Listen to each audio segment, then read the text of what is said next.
How's it going, YouTube? Andreas here, and today I'm going to talk with you about pot limit Omaha variance, and I'm going to show you a graph. This is my graph of this year, and basically the lines here that you see, the orange line is what you expect to win, the green line is what you won, or what I won here, and the blue line is when we went to showdown, and the red line that's going down here is when I basically gave up the pot, or Ray can influence it as well. So what I want to show you here is that in PLO, there's a lot of variance, and if you don't play as many hands as 50,000 hands, you will never know what the big picture looks like, okay?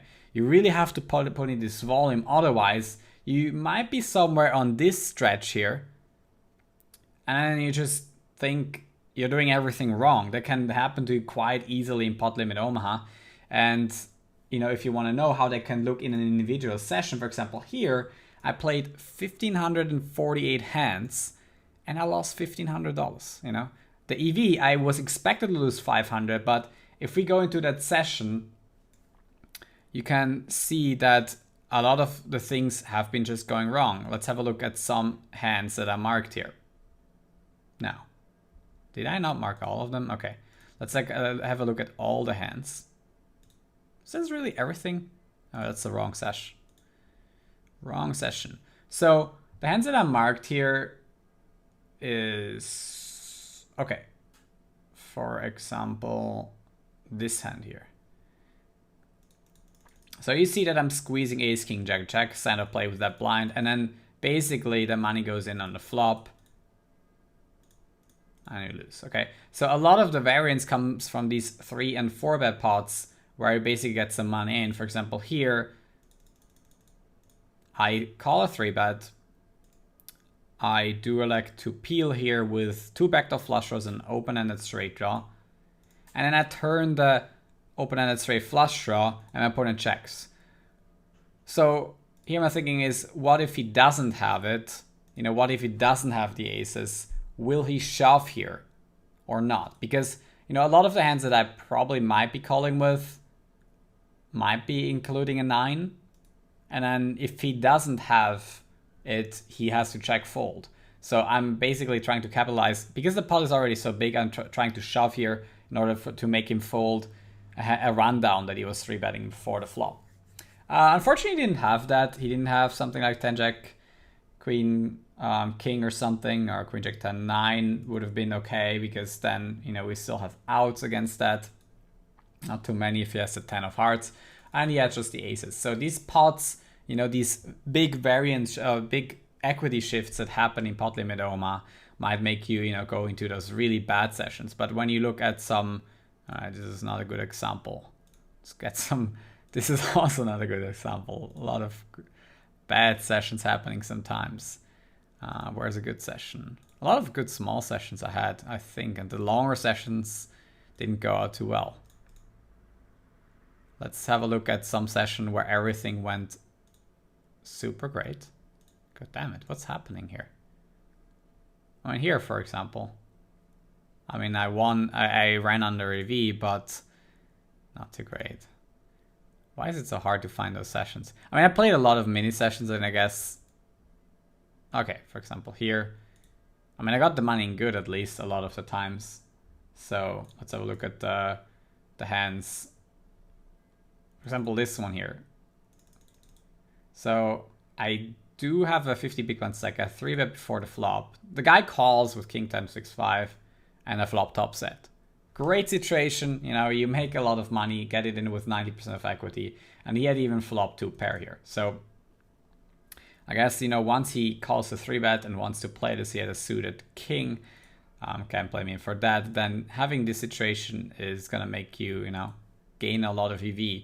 So the short-term pictures of those sessions don't really matter as much. What you want to look at is this big picture, and only that way you can know whether you're doing things right. Also, what I can highly recommend is you go into the position tabs. Here you can see my EV of a little bit shy of 5 EV per 100. You can see also the rake somewhere. Where's the rake? Damn it, there's no rake here. Let's look at the sessions. So yeah, the rake is...